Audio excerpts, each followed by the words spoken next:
Welcome back to Rock Guitar Confidential with Scott and Ryan. On today's episode, it's a grab bag of AOR with 2 tickets to Japan. Stay tuned. I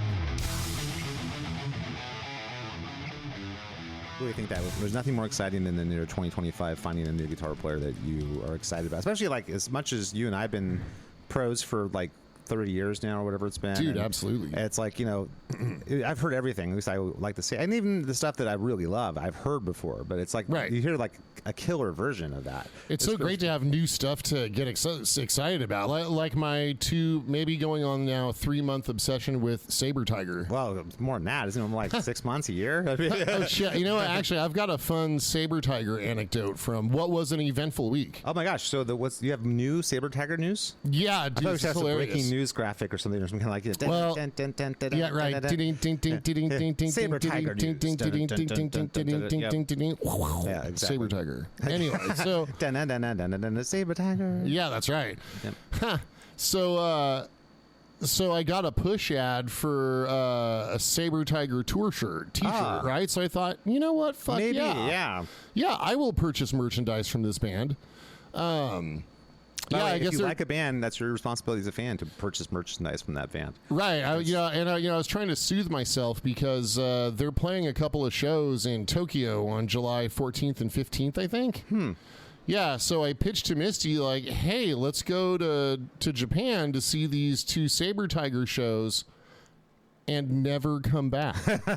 I'm sure that went real well. Yes, I will just leave everything behind for Saber Tiger. Just to live in Japan. I know, but you can guys... I mean, I've been polling. There's a good number of people that I've talked to that would also like to move to Japan, but just Misty's just like, no. Don't they live in like closets? I love this country, it's ridiculous. If it helps any, I also love this country, so... Yeah, I want to move to Japan. I get you. I know. It's the kaiju. It's the kaiju in you. You're called. To be fair, like, I don't love any country. I just, I am. This is home. This is just home. That's what it comes down to. Dude, also, we live in California, man. Come on. It doesn't get cooler than this. I mean, California's great. Yeah.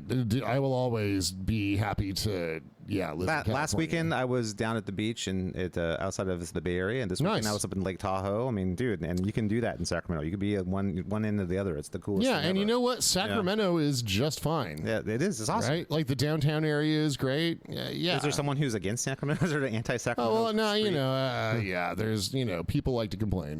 But those people who like to complain just like to complain anyway. That's true. So anyway, so I go... But if you live in Sacramento, you can afford to live here, and you can be at the beach or at the mountains within an hour and a half either way. Yes. Which is cool. And so I went to the first page where they're selling the merchandise. Oh, okay. And, of course, I had to hit the, translate button because it's all written in hiragana. Oh, yeah. One of the 3 alphabets used in the Japanese language. The fact that you know that is so impressive, actually. Why, thank you. I wish I had learned Japanese, but, you got to find some... here's part of the rub for me and my infatuation with Japan. It's just getting someone else to do it with me. There's just got to be other people who like Japan. I mean, I like Japan. I mean, I like it. It's cool. So I need to. I think Rich might do this with me, and of course, now I'm a lot busier than I was, years ago when I had this desire. But it just goes to show how hard it is to take on a new thing as you get older. Like moving to Japan. Which, if everyone were on board, let's go, right? Yngwie J. Malmsteen could open a cat cafe, and that would probably be enough to support everybody. Yeah, that would take off, I'm sure. Not only because cat cafes are popular in Japan, but his namesake Yngwie J. Malmsteen is popular in Japan. Yes, pays the Budokan whenever he goes there. Right, so we'd be combining the 2 most popular Japanese things, cats and shred guitar. That's true. Isn't the J-pop sort of baby metal thing pretty big there too? That's got shredding guitar in it. That's why Japan's rad. That's true. Japan is rad. Every genre of music has awesome shredding guitar in it. Yep, that was like that here in the States back, until about 93. Again, score points for Japan. Yeah. I mean, they get to have credit for not being culturally garbage. That's true. So yeah, if Yngwie J. Malmsteen... I'm not fighting you on this. I totally understand where you're coming from. Okay, great. Let's take the next step and let's move there. If I were ever to move someplace, it would almost certainly be Hawaii. and it would probably be like someplace in North Kauai, and I would just get like a little bungalow up there, and then I would just like visit like the city short. That would be like literally like surfing and like just hanging out and recording. Yeah, but see, you're talking about retirement. I'm talking about like actually generating. Again, we're going to open a cat cafe. Ingve J. Meowmstein's Rising Furs, like cat cafe, right? Or I'm sure there's something like even cooler. There probably has already one of those there. I'm sure you have to fight. I mean, you know what? Japan's so cool. They probably do. Yeah. But if they don't, it could be us. Yeah, it could be, or open 3 of them and call it a trilogy. Yes. Yeah. Now you're thinking. Trilogy, okay. Suite Opus. Okay, you heard it here first, folks. I think I convinced Scott. Yeah. No, I'm not moving there. But dude. Same time, I'm supporting you. I'm your friend. I want you to be happy. Yeah, but I don't want to live where you're not living. So I've got to take you with me, man. Well, you have to get a place like 3 doors down in Kauai and just like hang out, dude, and like 3 doors down. Yeah, exactly. Well, 3 doors down from where I'm living. That's okay. I don't want you too close because that's like a little weird. Yeah. Well. Okay. So here, let's compromise. Okay. Yeah. So you got to learn to surf and you got to go hiking with me. I've been surfing before. Oh, nice, cool. So I have. I know the score. That's sweet. Right on. So that's I would just have to be in far superior physical condition, we get, like, and about 20 years younger. We'll record, and during the day we'll go surfing, then record like in the afternoons and stuff. And dude, I'm sold. So okay, so by the way, afternoon in Hawaii is like 7 p.m. Yeah, we get that's around 1. fine. You know what I mean? It's Okay, so we compromise. We start by living in Japan for like 5 to 10 years. Okay. And then we take all of our earnings from Ingve J. Meowmstein's trilogy of cat cafes, right? That is the new startup that Silicon Valley is going to be all over, man. That's right. And he helps us. Cafes where it's at. And he helps us shred our way to the top. Right. Meanwhile, XA just blows up in Japan because it's Japan. Yeah. Right. Good music there. And then we take all of our proceeds and then we retire and move to Hawaii. Yeah, there's the compromise. It's not a bad idea. It's a great idea. It's not a bad idea. It's like the best idea. I can't help but feel like I got you off track though. Wait, you were going somewhere. So I went to buy the Saber Tiger shirt. Okay. Okay. Right. Sorry, I got all daydreaming. Yeah. So cool. Right. And so I found some like horrible shoes going to drop on your kind of the T-shirt. I mean. It is a little frustrating. So I get the first page to translate. So I'm like, okay, cool. I'm going to pick a couple different sizes just to be, because who knows what Japanese sizes are? Because who knows, right? Yeah. The shirt that fits will get worn. The shirt that doesn't fit will hang in the studio, kind of strategy, right? Yeah. Okay. Plus, Saber Tiger will get the proceeds. Yeah. Right. Which leads to more Saber Tiger. However many thousands of I hope so. However many thousands of yen. Yep. Anyway, and so that's fine. I was able to translate the first page, but then I clicked to the payment page, and it wouldn't translate. It wouldn't translate. So, I have no fucking idea how to choose the correct payment method. Like, I'm not going to try multiple payment methods and then get billed weird here or there, whatever. And who knows? You might think, I think that translates to this much money, but so basically $75,000. Right. So I could not complete the purchase because of the language barrier. What a bummer, man. I know. It doesn't mean I won't keep trying, but it feels like the only thing you can do is learn fluent Japanese, and then that's basically the solution there, I think. Just, got to be fluent in Japanese. That's the next step. Yes. And again, I'm pretty sure it was written in hiragana. I don't think it was kanji. Like, I don't know why. There's a third alphabet too. But anyway, I know nothing about this. Yeah. Anyway, so I just go, hey, you guys speak English, right? Please. Because everywhere in the world except for here speaks multiple languages. Right. Yeah. So, yeah. Trust me, I was on a train in France once trying to talk to the police on the train about where I was going and stuff. You're all oui. Well, I did speak a little French, but not nearly enough to do. I remember I got like 3 or 4 sentences in, and then I was out of ammo, and then Yeah, hopefully one of those sentences wasn't, "Oh, hey, I'm an American." No, it was like, this was actually back in 2004 too. This is the height of the Bush administration. Yeah, so you told people so France loved us back then. You should have told them you were like Canadian, just from one of the provinces that doesn't speak French. I heard people saying that when we went there, like, you guys should tell them they're from Canada. Yeah, because there's the terrorist thing back then too. They're worried about being, if you're an American, they might target you or something like that. Or just the French will hate you. I said, "Pardon, monsieur, parlez-vous anglais, s'il vous plaît?" And they go like, "No." I go, "Tous amis?" No. Right. I was like, I hear that no translates in French to fuck you. Especially when it's a cop saying it. Right. You're like going, okay, I don't speak enough French to get this to work, and you don't speak any English, so we're going to figure this out. On the train we were going from Paris to Nice. And I remember like, okay, and we made it. It was fine. You know, Okay. but, I'm glad you made it. yep, I didn't die. It was all good. Yep. Yeah. But anyway, I've had that experience of like not knowing the language very well. I mean, when I got to Rome, my God, I didn't speak a freaking word of Italian. I'm like, Boy, it sounds no, grazie. it I'm sounds like out. you were really prepared for this trip, Yeah, Scott. I speak English. I just had to sit there and go, hey, these guys speak English? Everyone speak English? And they go, yeah, I speak English. I'm like, okay, thank you. Maybe sign language would have Yeah. been like the best language to learn. We're actually so lucky for Americans, and I'm sure the Brits feel the same way too, or the Australians, or the filthy New Zealanders. Sorry, no, What? no, this shit. Dude, New Zealand's rad. I'm not trying to shot. There's no shots fired at New Zealand. Come I love on, New man. That's where Zealand. hobbits are from. It's all good. It's true. But everywhere in Europe, everyone speaks English. So you like, there's not. You're not in any danger if you don't speak if you don't speak Norwegian or you don't speak French or Italian. Yeah, but I want to go to Japan. Okay, and I don't speak a lick of Japanese. Konnichiwa, konbanwa. That's Sumimasen is important. what does that mean? It's like, pardon me. It's like a respect thing. Okay. Well, Yeah. And when I studied martial arts, I studied a Korean martial art. So. Oh, bruh, you were Yeah. so close. That's fine. Man. I speak a little bit of Korean, but that not. Well, that's not going to help. That doesn't help in Japan. No, you're God right. damn So- it. Sorry, I'm sorry. Man. You know what, though? I did discover that is going to help everybody's mood is I actually recently picked up the new album from one of my all-time favorite bands, Giant, which is a lot of people don't know about this band, which is amazing. They actually had a few legitimate hits back in like the late 80s, early 90s. They had like 89, 90, 91, that time period before the dark times.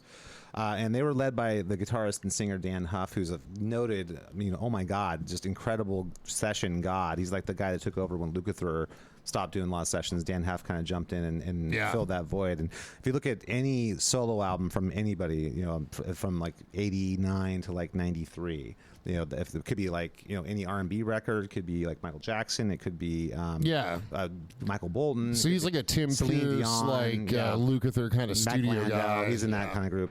But he had his own band called Giant, which is kind of just a melodic hard rock band, kind of in the vein of like Journey, I would say, that kind of style. Yeah, and wasn't Giant Australian or something? No, they're or- from America.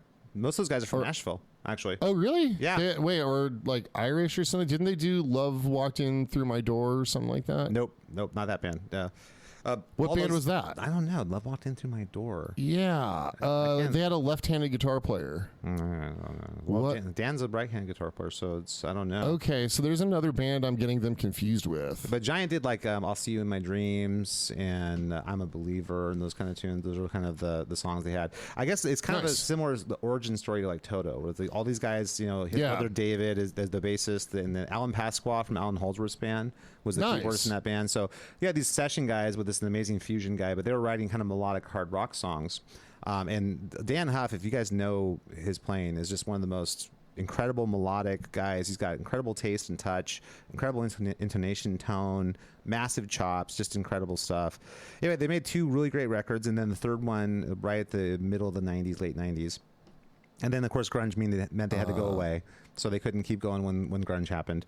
And then, what did you find out the name of that band? Yeah, the other band's called Thunder, Oh, okay, that's a totally different band. Yeah, but also kind of an AOR band, yeah, that makes sense. So, anyway, they went away when the grunge thing happened, like every other good band, except pretty for in Japan. Yeah, although funnily enough, he actually produced the Cryptic Writings album from Megadeth. Really? So Dan Huff actually is the producer on that album. Interesting. Which is interesting. Apparently, he had to play a lot of acoustic guitar on that album because I guess Marty struggled with the acoustic parts. Well, that's not really heralded as one of Megadeth's greatest, is It's it? kind of the last good Megadeth record with Marty. I would say because that had like Trust and it had a couple other tunes on there that people know. Okay. And they're really good. So that was like to me that was like the last real Megadeth album was Yeah. that one. So it started with Rust in Peace. Marta Death. Yeah, and then after that they did Risk, which was just freaking terrible. Oh shit! You Yeah. know what else is in Japan? Okay, wow, you're really paying attention to what I'm saying. No, this is totally related to what you're saying. Okay, go ahead. You know what else is in Japan? What's that? Marty Friedman is. That's true. So we should go live They there. came and they took him away. Actually, Look at that. Our conversation just naturally looped back to Marty Friedman, and all roads of makes awesome sense. guitar lead to Japan. Anyway, I Marty's was listening. Continue. monster. But apparently, how that happened, I guess Giant was rehearsing in the same rehearsal studio as Megadeth. And I guess in between Megadeth's taking a break or whatever, they heard Giant playing, and I guess Mustaine heard Dan playing and thought, holy shit, this guy's fucking awesome. And I guess he asked Dan to show him some things, like, hey, like, show me how to get that tone. Yeah. And I guess Dan says, like, well, hey, man, I don't really give lessons, but I love to jam, and let's sit down and let's play together.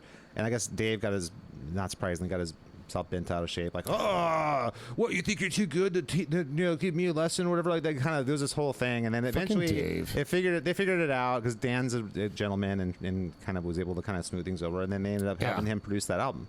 As right around the time that the grunge apocalypse was happening, that's when that happened. I think in America, like '94, I think is when that happened. Yeah, and I think that actually got Dan thinking, "Hey, I'm going to start doing a lot of producing now." Nice, which is kind of crazy. That's the kind of guy you want producing your album, that's for sure. Well, Top of the Range, he's playing on Michael Bolton albums and like Celine Dion albums, and then producing Megadeth, and then now of course he's one of the most acclaimed country producers that there is in Nashville.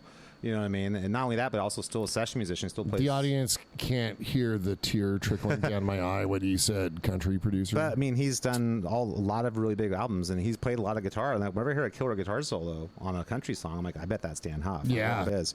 Anyway, the Giant came back in the mid 2000s. The new lineup is like basically the rhythm section's the same as the original band, but they had a new singer because I guess Dan was full on producing at that point. He wasn't going to commit to being in a rock band at that point. And then they got John Roth from Winger in the band. It'd be cool if they got Uli John Roth to be in the band. I don't think that would work in that kind of music, though. It'd be kind of fun, though. It'd be a fun twist. It'd be interesting. But John's a great guitar player, but he's not like really like he's when I heard him play, I'm like, yeah, that sounds like John Roth. I mean, but doesn't really sound like Giant. Yeah. And then I just recently they put a new album out called Stand and Deliver. Don't love the name. I got to be honest with you. I hear John Roth has a really good IRA. Really? He's a Roth IRA? Well, it took a minute for that one. If you're listening, you're a great player, man. I respect. Absolutely. Total pro. Thanks for the investment advice. Yeah, exactly. I like all the tax deferments are great. Right, yeah. Exactly. Thanks for all the tax deferments. But no, and then they got the new version of the band with the great new singer named Kent. He's from the band. Oh my gosh, I can't believe I'm spaced on the name of his band. And then, because he should be in a band called Kent Doll. Right. And the guitar player is a guy named Jimmy Westmoreland. And this guy, I'd never heard him before.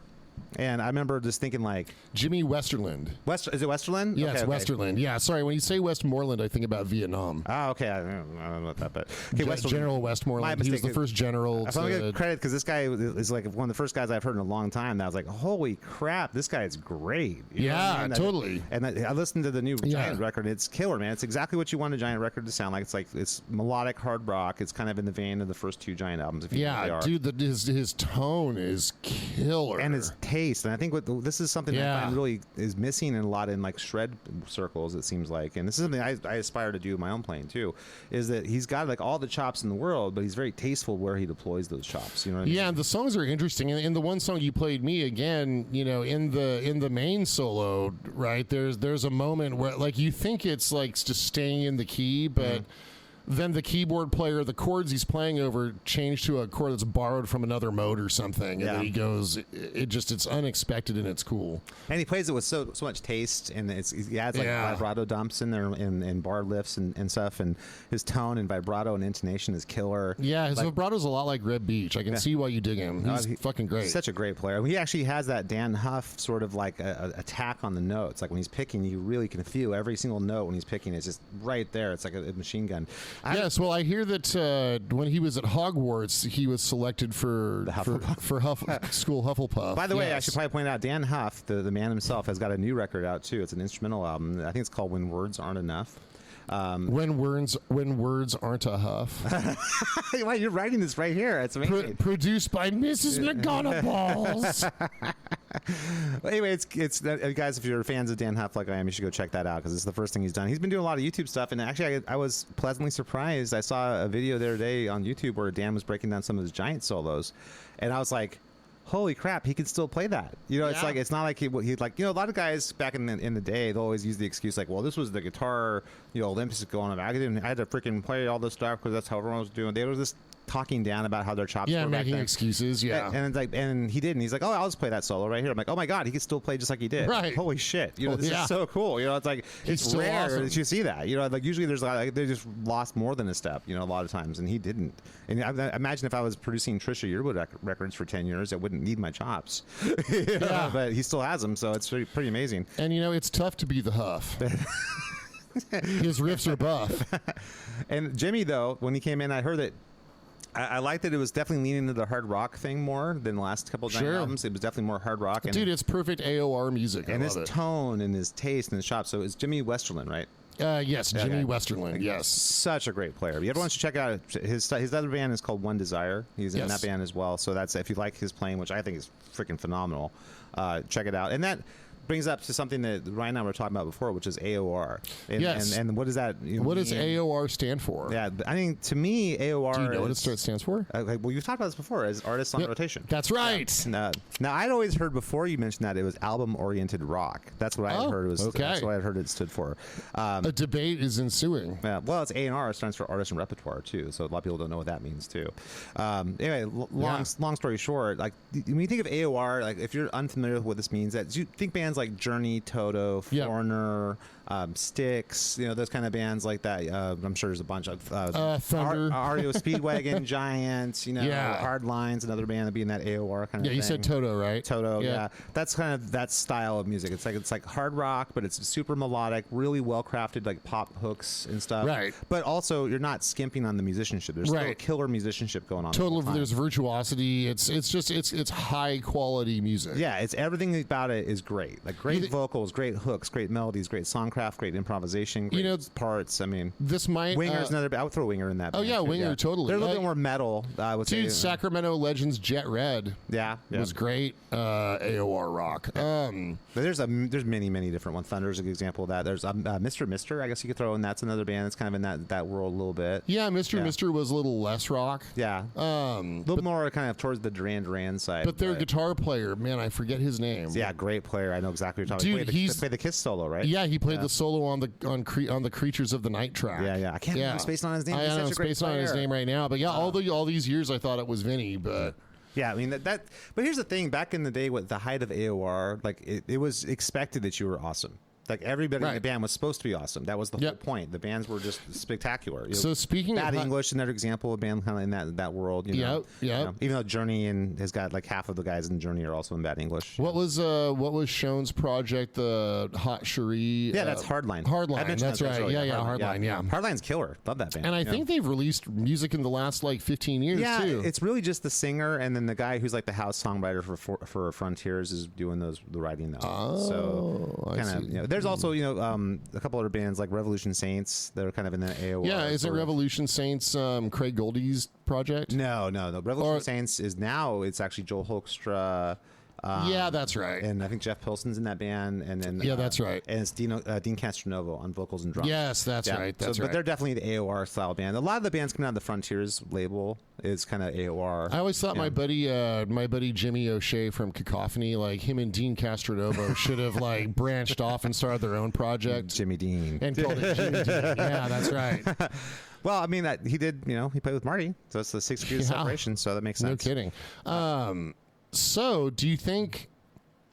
So, where does the band Boston fit into all this? Boston's definitely AOR for sure. Yeah, certain eras of Kansas are definitely AOR as well. Yeah, you know what I mean. But you guys can hopefully get the sense of what we're talking about. It's like bands that have amazing musicianship, incredible vocals, great songcraft. I mean, everything about it is just next level. Yeah, I was chopping up More Than a Feeling with one of my older teenager students. Just discovering that, just kind of figuring that this was the first time. So here's what was cool because like the topic for the lesson was arpeggiating, right? And we had I introduced it with well, I know we had introduced it like way previously, but I also got her. Well, Heart was kind of AOR in the 80s too. In the 80s, yes. Yeah, they were just straight rock and roll back in the 70s. Right, but by the 80s, so I had a request for Nothing at All by Heart, which is nothing at all. Yeah, right. And so that's a total AOR tune, right? Well, that's like Never is an example of something like that. That was the one. These Dreams. Yeah, definitely AOR for sure. So we kind of toyed around with there's this really cool.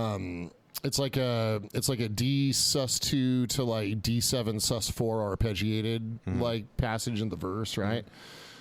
So the next week I was like, well, okay, we're gonna do some more arpeggiating, right? And I played More Than a Feeling, right? Yeah, and intro especially, right? Yeah, the intro, right? And like the intro verse, right? Yeah. So I like to play Name That Song. Okay. Especially with the younger students. Oh, man. So I'm like, okay, so here's the song. I play it, and I'm like, okay, so you know what this is? And she's like, no. Never heard that before, ever, you old bastard. And then, until it got to the chorus, and she lit up, and she's like, oh, I know this song. Yeah. Oh, that's cool. That's good that she even knows it. It's a young student. So I think that's like a cool. So like that encapsulates, I think, a little bit about the spirit of AOR, right? Like once the chorus like kicked in, she was like, oh, instantly, yep, that's like part.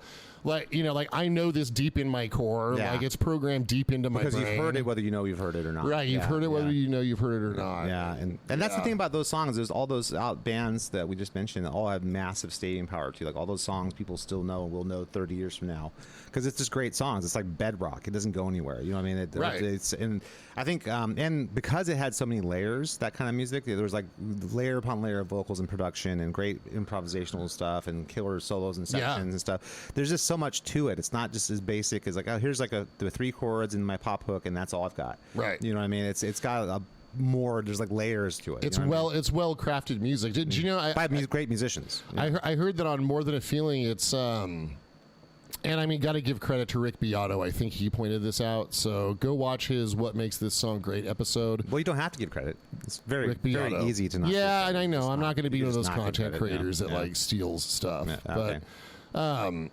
I think so. Beato pointed out that it's not a 12 string on the track. It's double tracked acoustic guitar played an octave apart. Oh, that makes sense. I would say maybe Nashville stringing, something like that. You know what I mean? Which is where you put the skinny upper, string on the 12-string set on a 6-string, that kind of thing. That might be part of it. Oh yeah, it could be that. Yeah. I mean, you could do it the other way too. It feels like that's a lot of work. I mean, honestly, Boston isn't really Boston. It's just Tom Schultz in his basement. Yeah, exactly. Yeah. And he just brings in Brad Delp to sing, or whoever the singers or the last few records are. You know, right. Rest in peace, Brad Delp, because he had some demons. Yes, rest in peace, Brad Delp, and rest in peace, Sib Hashin. Yeah, pretty much the whole band's gone with the exception of Tom. You know what I mean? And, right. I forget what the Barry Goudreau was that the bass player. I mean, who cares? It's the bass player, but no, but I mean, it's basically but Tom Schultz did all the music. It's just basically with Brad Delp singing. It's basically Tom Schultz doing everything. You know, what I mean? And that's back when like home recording was not. Well, he built his own studio because he's a freaking MIT grad. Right, he was working for Xerox as an engineer. Genius. Yeah. I mean, and also a brilliant musician, songwriter, performer. He's just a freaking Renaissance man. You know, Tom Schultz.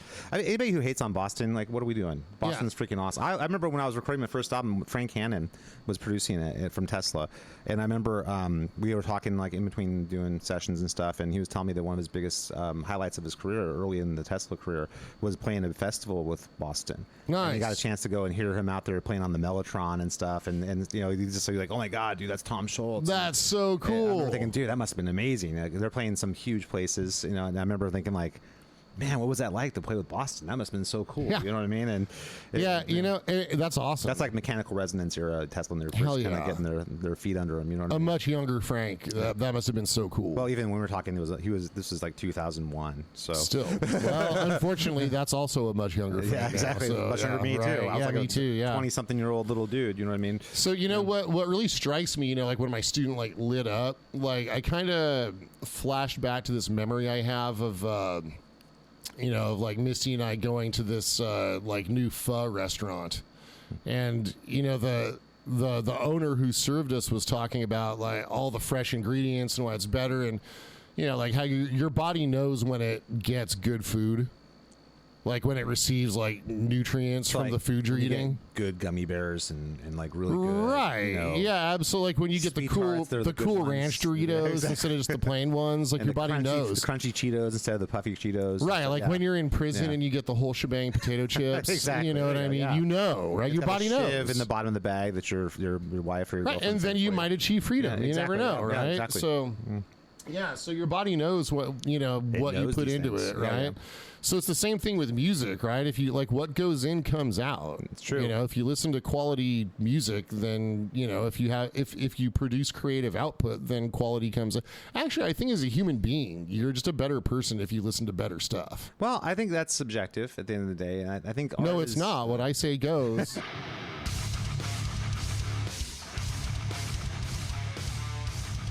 Thanks for listening to the Rock Guitar Confidential podcast with Ryan and Scott. Please make sure to rate, review, and subscribe to this podcast. Now back to the show.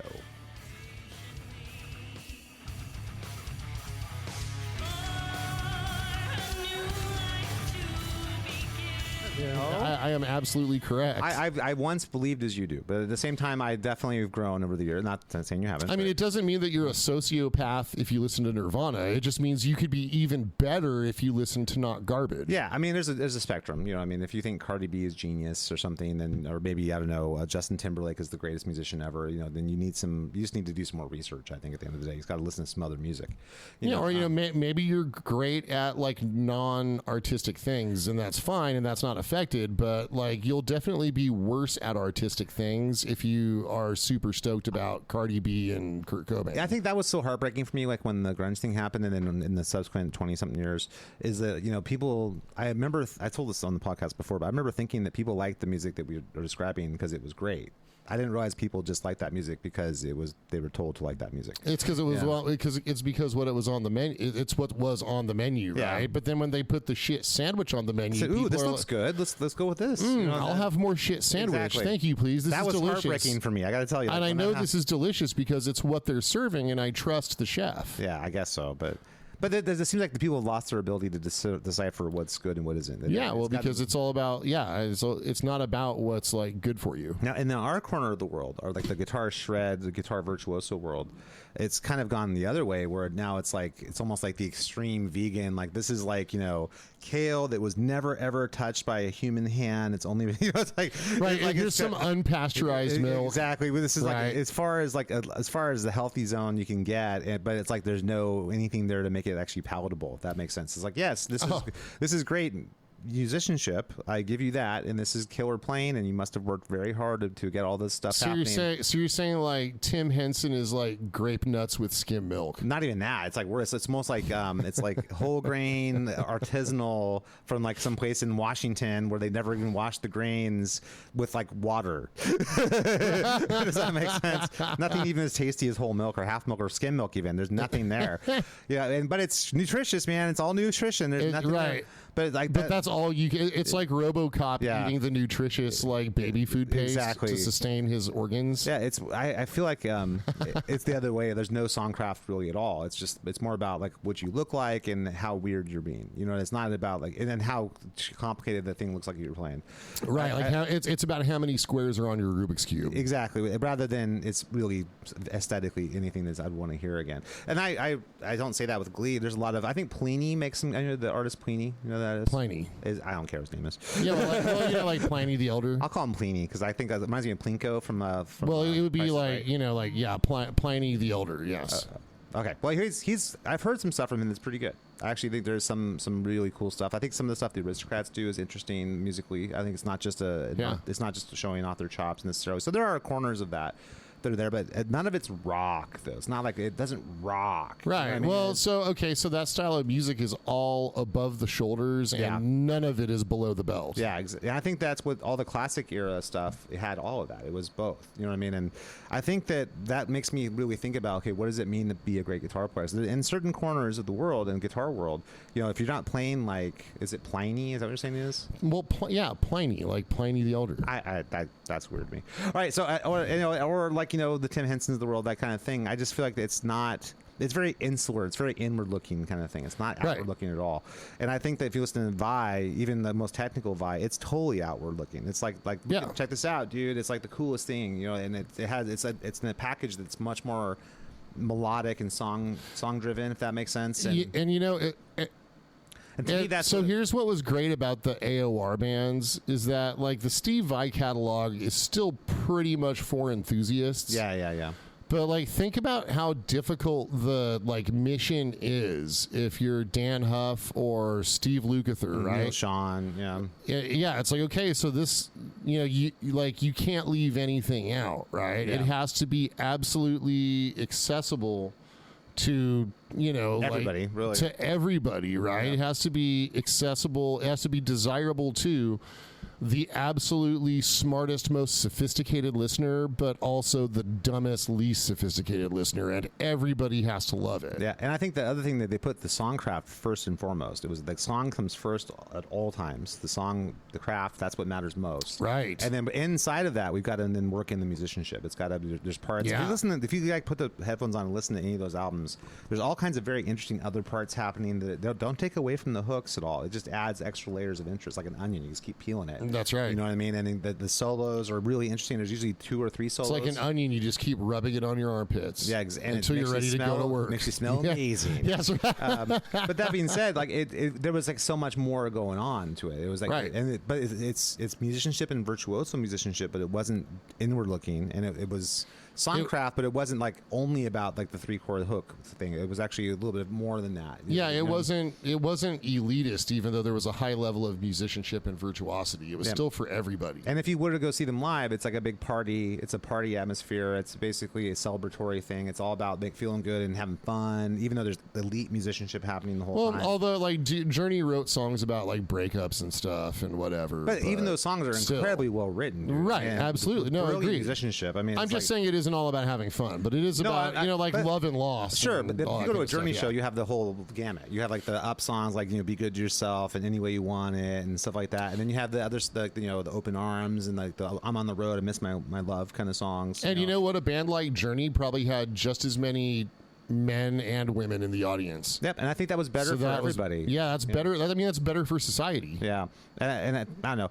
I really lament like that's at least in the United States that kind of AOR thing. I think in Europe, a band could be an AOR band and still be successful. I think Europe was kind of an AOR band. Well, yeah, Europe was, but more heavy. Yeah. I'm not saying the band Europe. I'm saying like if you're an AOR I'm band, saying the band Europe. Yeah, they're kind of in fact they went a little more AOR with More Than Meets the Eye. They're kind of like Winger in that way. They're kind of very AOR adjacent, but they're heavier. They're a little bit more rock. A little heavier. Yeah. But they. Marcy Free did a bunch of AOR stuff. That's kind of what Unruly Child is. Yeah, if you think about like Total Eclipse of the Heart, that kind of thing. Some of those other like Kim Carnes, some of those. Well, that's just straight up pop. But there's a little bit of rock and roll. I was actually just transcribing Pat Benatar the other day for one of my students. And that reminds me very much of AOR style music. If you think about Heartbreaker and like.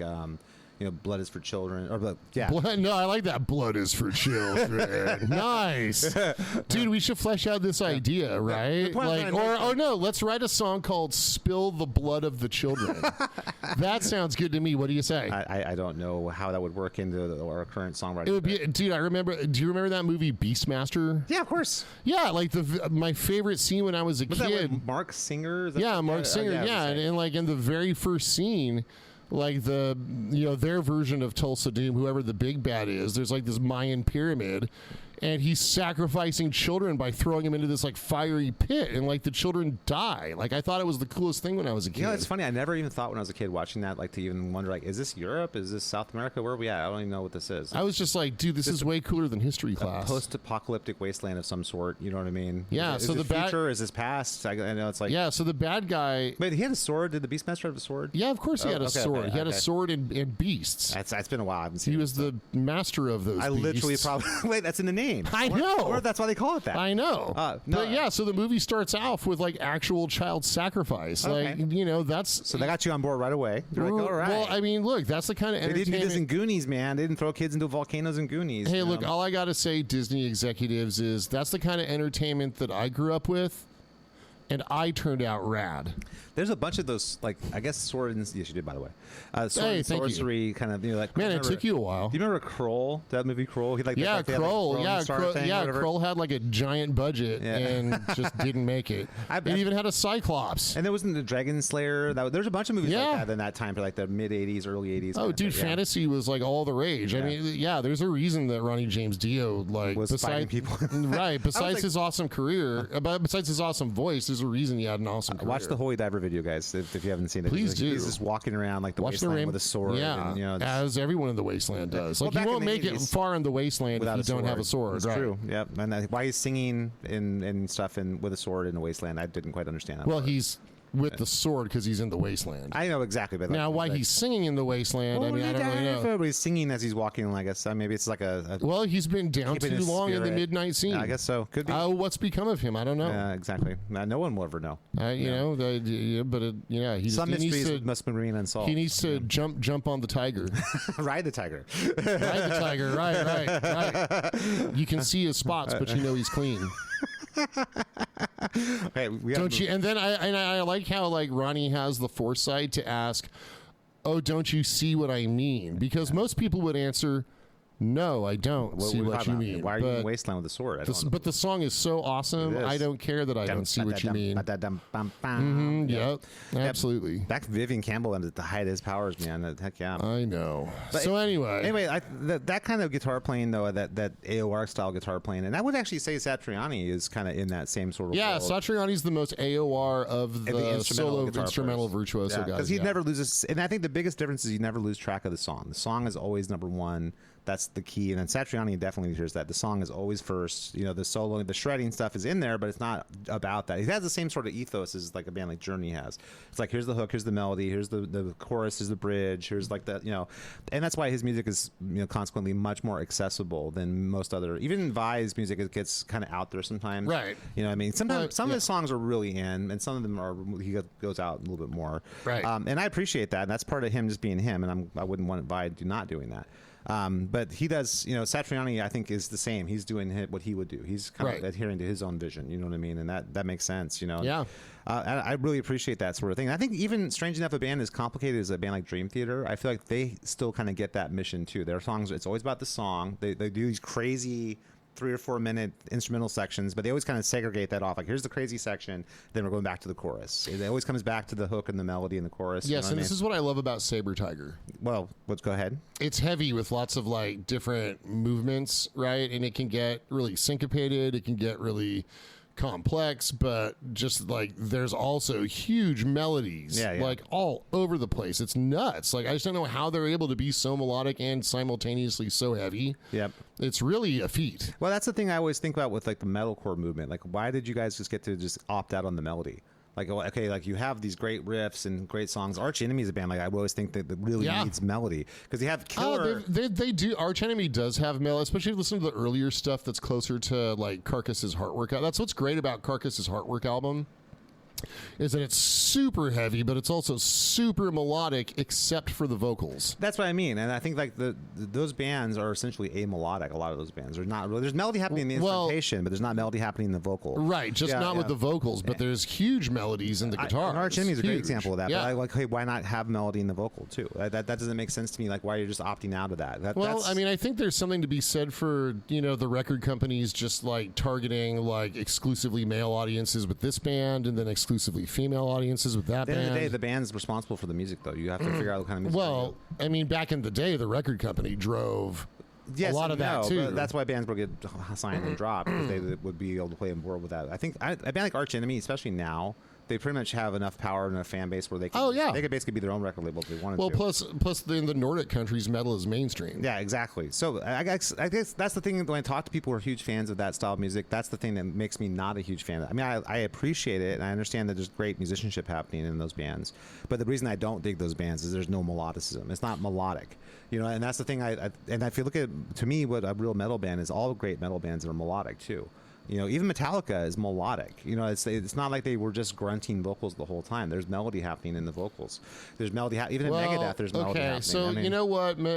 Well, Metallica, I think one of the here's some. No, I'm talking about like listen to Ride the Lightning, listen to Master of Puppets. There's a lot of vocal melody happening. It's not like he's just screaming or something. There is some. It's after Bob Rock convinced James he was like a really good singer. Or that's when it went downhill. Even Injustice for All's got great vocal melodies. Like, Metallica, they've got good enough vocals, but it's not there. There's still a vocal melody that's. I agree. And same with Megadeth, even Slayer. There's melodies going on with that. You know what I mean? Not with the vocals. Yeah, really. there definitely is. If you listen to South of Heaven. I mean, there's definitely like a lot of melodic stuff happening. He's with the vocal. I mean, he's not a great singer, but he's singing. He's not screaming. He's not grunting. I mean, he's on. And look, I love I love Slayer, but I grew up with it. I'm actually not that huge a Slayer fan, but I've heard melody in Slayer. And I mean, they released an album called God Hates Us All. I love Slayer. I love them. Actually, they're wrong, though. God's indifferent to us all. That'd be more accurate. I could keep going, but we're trying to be diplomatic on this. But the point is, there's still, even in a band as heavy as Slayer, there's still melody. Pantera, there's still melody. You know what I mean? Yeah, I mean, okay, so those bands, that's all on the edge, right? They are, but they're still melody. But now, you know what? I love bands like Morbid Angel, where it's like straight up death metal, but there's still enough melody in the guitars, and it's like, it's a way of being That's what loses heavy. me. I need the vocals to be melodic too. If there's not melodic vocals, I'm out, man. But see, I can't see differentiating between like Tom Araya vocals and then going to like Dave Vincent vocals and like really giving a shit to differentiate. I don't love either. I'll be honest with you. Yeah. But I'm more of a fan of Boston. So the reason that Saber Tiger is or so Queensryche awesome, for that matter. You know what I mean? yeah. Well, so Saber Tiger is like more like Queensryche, but with Graham Bonnet on vocals, and then like sometimes like some sisters from the Baptist choir like singing backup vocals. That's cool. Yeah. But the music is like heavier Queensryche. Like I don't know. It's killer stuff, dude. Man, it's so many good things all in one thing. Well, like also from Japan, which I'll believe like is like your happy spot, where yeah. else? Yeah. And so I don't know. I have a hard time articulating it. But the point I'm trying to make, though, is that I think we need to kind of reevaluate what it means to be a great guitar player in 2025. Actually, I heard some great guitar players, like guys like Lukather and Huff and some of the other dudes, were saying like, well, you know, I'm kind of a pedestrian guitar player nowadays. It's like, no, you're not. You're still doing things the right way. It's like I've heard Reb say this. A bunch of people are like, well, you know, I'm just kind of a hack now. It's like, well, you know, no, you're being accessible while also still, you know, displaying virtuosity is a skill of its own. Yeah, and there's something that you don't hear in those other guys who are a little bit more like, let's say, I always equate it to like a street performer. It's almost like watching someone like, you know, like flaming swords and juggling on. Yeah, like the Grinder Monkey guitar player. That's what it reminds me of. It's like that, or some guy who's like stacking cups while moonwalking or something. It's like, wow, what a cool feat. That's so cool. But like, I'm not going to remember that 5 seconds later. It doesn't mean anything. You know what I mean? It's not going to like inspire me to like get up tomorroar morning and I'm not carrying that with me. Be better at life. Yeah. Whereas if I can take the "Who's Crying Now" solo from Journey, I can hear that in my head right now. Yep. And I haven't listened to that song in years. You know what I mean? It's like that's right. And I think that's the difference. You know what I mean? And that's not to say that there's anything wrong with virtuosity. I'm all for virtuosity in music, but it can't be the first and foremost thing. It's got to be in service of some sort of song, some bigger function. It's got to be part of a picture. It can't be the whole thing. Yes. And then there are people like the old timers who would say shit like that Satriani and Vi and Yngwie when they came out, like, well, that's just chops. There's not any songs there. I remember hearing the same songs there. Are you kidding? I know, but I remember hearing some of that same kind of thing, and I'm kind of leery of being the next generation's version of that, of the guy saying, well, I don't hear any songs there. Yeah. Well, in fact, I was talking to another buddy of mine about this just last night. You know, my favorite Steve Vai isn't the same as everyone else's favorite Steve Vai. Okay. Passion Warfare and Eat 'Em and Smile are typically people's most favorite Steve Vai stuff. Yeah. So my favorite is Sex and Religion Vai. It's a great record, man. It's a great record because he's got Devin Townsend, and it's a real band with songs that have vocals, right? What, Team Stevens on bass? Yeah, Team Stevens on bass and Terry Bozzio on drums. Yeah, or like second Alcatraz album, Disturbing the Peace, Steve Vai. I like that Steve Vai. Yeah, that's good stuff too. You know, like Whitesnake Steve Vai is still good as long as he's playing the songs that he recorded for Whitesnake. Like I'm not as stoked when he plays the Sykes material. I agree with that. I thought the stuff that he did on Slip of the Tongue was great, man. I love that album. Yeah. Yeah, I was a bigger Steve Vai fan than I was a Whitesnake fan at that time when they came out. So I was like, hell yeah, dude, Steve Vai is doing this. This is going to be awesome. You know what I mean? You know, the Yngwie that I love is the Yngwie that is on albums with great singers doing songs. Yeah, like the first 5 albums or whatever. You know, the instrumental Yngwie albums I don't care about as much. Yeah, or when he's singing, that kind of thing. Well, if he's singing, as long as it's one of the songs that was intended to have a singer. Now, don't get this confused with I give a shit about the lyrics, because I don't. I just want to hear a human vocalizing. Well, I mean, he had melody. great singers. He had Jeff Soto, and I mean, who was it? Mark Bowles. He had freaking, oh my God, I can't space on the guy's name. He's a great singer. I'm not a fan of him as a human, but he's a killer singer. He sang on Odyssey. Why am I spacing on his Joe name? Lynn Turner. Joe Lynn Turner, yeah, great singer. He had Mike Viscera on Mike Eclipse. Viscera, yeah, exactly, good stuff. I mean, he had a lot of great singers, and I think I agree with you. I think my favorite Yngwie is the song-oriented Yngwie with the crazy guitar playing on top of it. You know what I mean? And that's what I love about Chris Pelletieri is that all of his albums are songs. Yeah, exactly. And I he think shreds like no other. Yeah, I feel like this is kind of going hand in hand with like the Instagram and YouTube shortification of guitar players. Like you'll have like 20 seconds to grab someone's attention, and you have to do something crazy in 20 seconds or whatever, or 30 seconds, and then which I hope there's some backlash to because of the whole Giacomo Tura thing. I don't know what that is. This Giacomo Tura guy, he was like a funk style player, like TikTok like star, right? But, but apparently it was discovered that he was stealing material from other TikTok YouTubers. Wow. And then like selling the tabs for it without their permission. And then apparently all of the videos, like it's never him actually playing. Oh, he's like a fake YouTube guy. It's fake. Yeah, he was totally like a fraud, like all the way through. Well, that's part of the bigger problem that just culturally is that everything is like these little tiny bite-sized 10, 20, 30-second things that no one actually does any kind of... I mean, that's funny. You have that, then you have like what we're doing right now, like a long-form podcast that goes on for like an hour and 20. It feels like hey, let's just listen to a 4-minute song that's got great hooks and melodies with great solos, and that's kind of a lost art. And hey, you know what? Our podcast is authentic, so our audience As gets is our music. everything. If you listen to the X Aegis album, yes, it is. X Aegis, you hear exactly what we're describing here. We have great songs, great hooks and melodies, killer solo and improvisation side. No, not to pat ourselves on the back too much, but yes, that's right. But we walk it like we talk it. I guess is what we're trying to say. That's right. So I think that there's going to be a a backlash against the fraud. Well, for people sure, posting, rightly so. So Bernth actually, and credit to Bernth. So everyone go check out Bernth. I'm not familiar with Bernth. Oh, he's another like shred YouTube guy. Really great player. Seems like a really nice guy too. So you know, cool. That's good. We need more of this in the world. His position was. It's important that we like get over this because now I think like there's really great players out there who are afraid to put up content because they know that YouTube's just going to tear them apart, like especially if there's a flaw somewhere or... Oh, you mean like all the peanut gallery is going to say some shit? Yeah, right. And so there's people who just aren't going to post content because there's assholes, trolls out there who are just going to like rip it apart, right? Well, that was going to happen no matter what. You know what I mean? There's nothing... Well, I know, but I mean, there should be more support. My daughter's an artist, community. and she's someone who does a lot of drawing, and she's looking to get into the storyboarding world. And that kind of thing, and she wants to do digital content for people and things like that.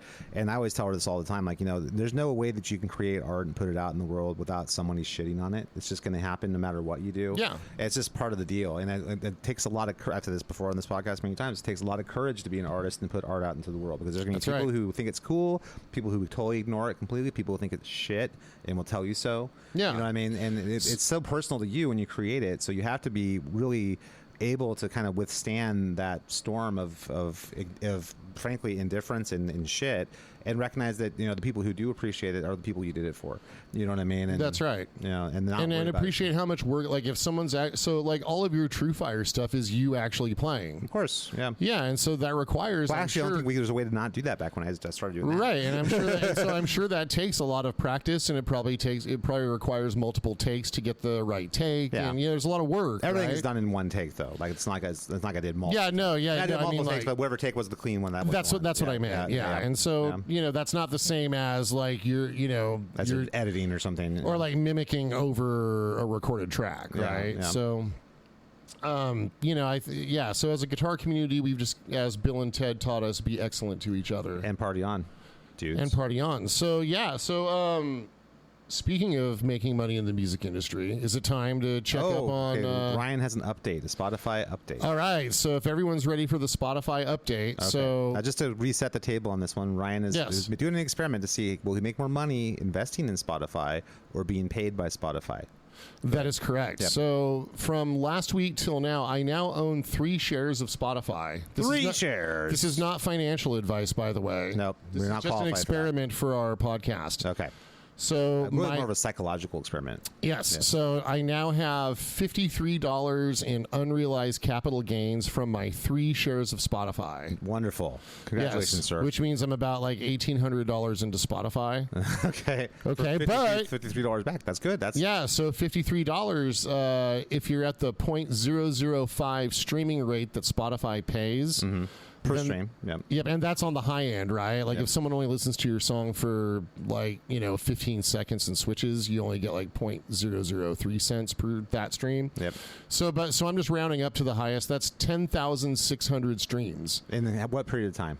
1 week. There we go.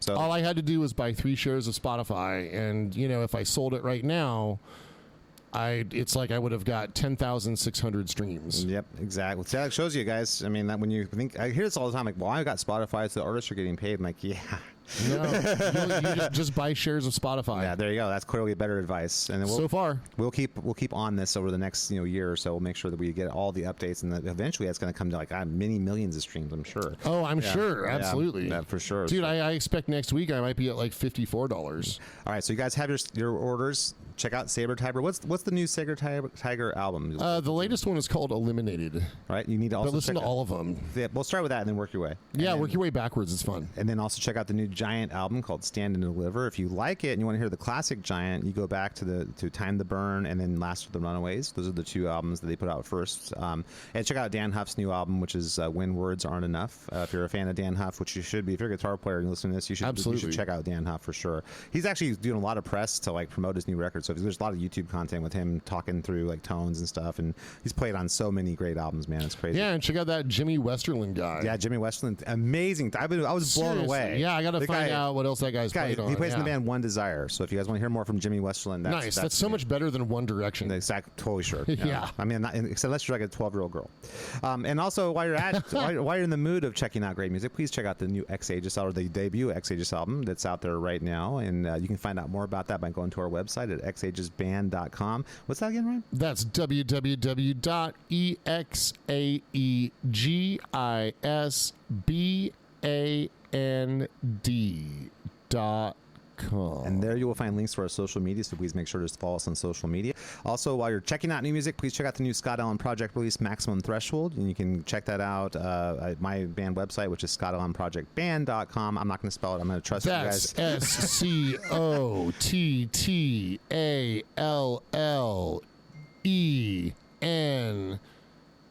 PROJECTBAND.COM. I didn't think you were going to make it, man. Yeah, I didn't know I was going to make it either. So check that out as well. That was a lot of spelling. Thank you guys so much for listening to the Rock Guitar Confidential Podcast with Ryan and Scott. We will see you next time. Peace.